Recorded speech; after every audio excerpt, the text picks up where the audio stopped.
इस अध्याय में जनसंख्या को अर्थव्यवस्था पर दायित्व से अधिक परिसंपत्ति के रूप में समझेंगे। बच्चों, जब शिक्षा, प्रशिक्षण और चिकित्सा सेवाओं में निवेश किया जाता है, तो वहीं जनसंख्या मानव पूंजी में बदल जाती है। बच्चों, किसी देश के कार्यरत लोगों का वर्णन करने का तरीका उसके वर्तमान उत्पादन कौशल और संस्थाओं के संदर्भ में किया जाता है। बच्चों, उत्पादक पहलू की दृष्टि से जनसंख्या पर विचार करना सकल राष्ट्रीय उत्पाद में उनके योगदान की क्षमता पर बल देता है। दूसरे संसाधनों की भांति ही जनसंख्या भी एक संसाधन है। जनसंख्या एक मानव संसाधन के रूप में है। बच्चों, यह विशाल जनसंख्या का एक सकारात्मक पहलू है जिसे प्राय उस वक्त अनदेखा कर दिया जाता है जब हम इसके नकारात्मक पहलू को देखते हैं, जैसे भोजन, शिक्षा और स्वास्थ्य सुविधाओं की जनसंख्या तक पहुंचने से संबंधित समस्याओं पर विचार करते समय। बच्चों, जब विद्यमान मानव संसाधन को और अधिक शिक्षा तथा स्वास्थ्य द्वारा और विकसित किया जाता है, तब हम इसे मानव पूंजी निर्माण कहते हैं, जो भौतिक पूंजी निर्माण की भांति देश की उत्पादक शक्ति में वृद्धि करता है। मानव पूंजी में निवेश, जैसे शिक्षा, प्रशिक्षण और स्वास्थ्य सेवा के द्वारा भौतिक पूंजी की ही भांति प्रतिफल प्रदान करता है। अधिक शिक्षित या बेहतर प्रशिक्षित लोगों की उच्च उत्पादकता के कारण होने वाली अधिक आय और साथ ही अधिक स्वस्थ लोगों की उच्च उत्पादकता के रूप में इसे प्रत्यक्ष देखा जा सकता है।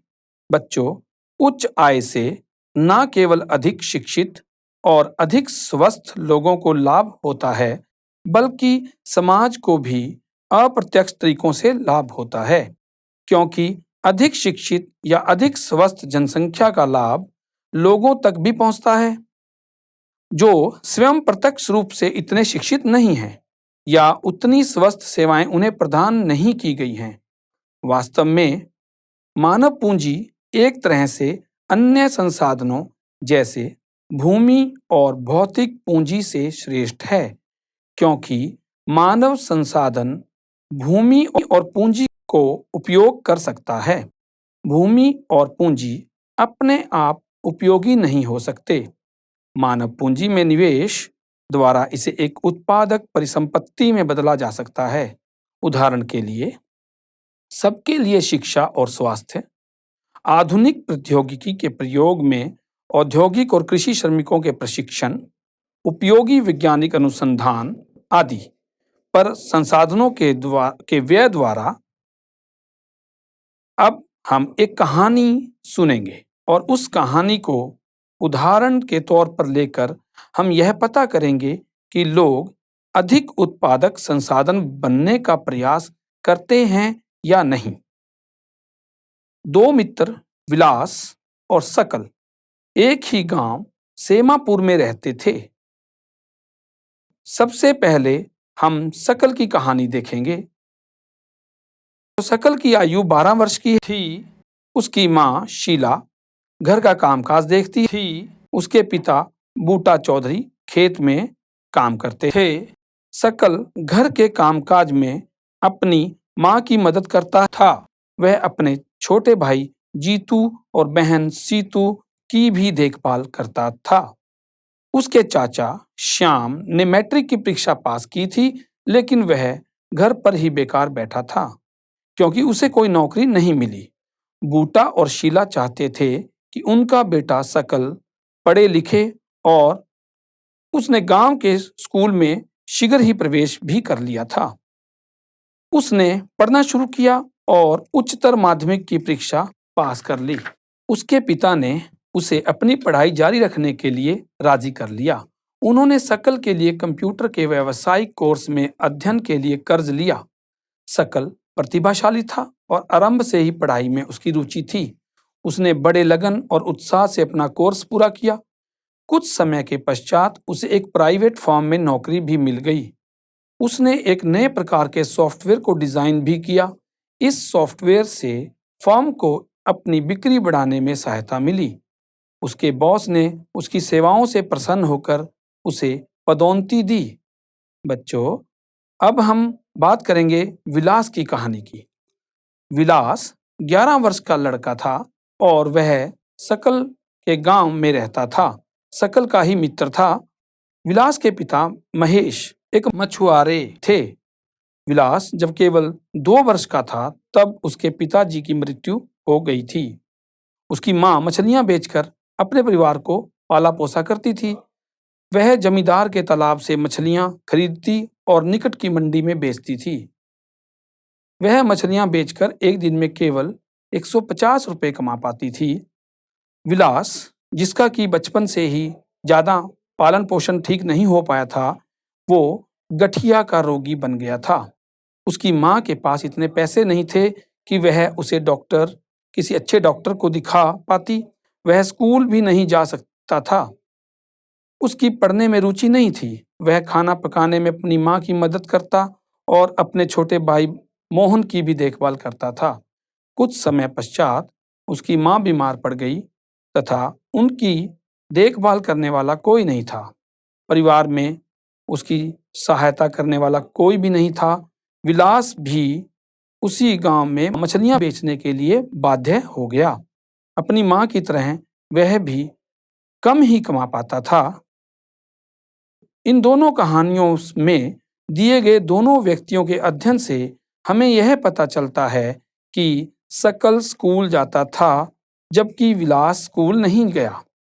सकल शारीरिक रूप से स्वस्थ था। उसे बार बार डॉक्टर के पास जाने की आवश्यकता नहीं पड़ती थी। विलास बचपन से ही गठिया का रोगी हो गया था।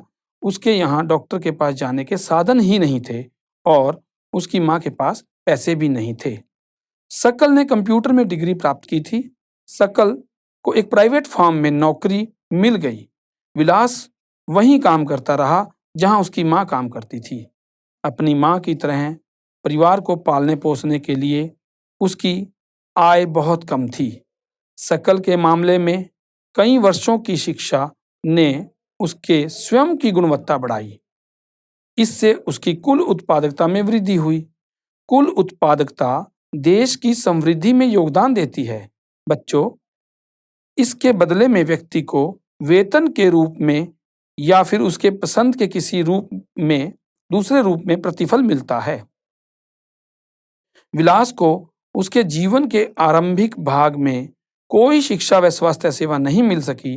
वह अपनी माँ की भांति ही मछलियां बेचकर अपना जीवन यापन करता था।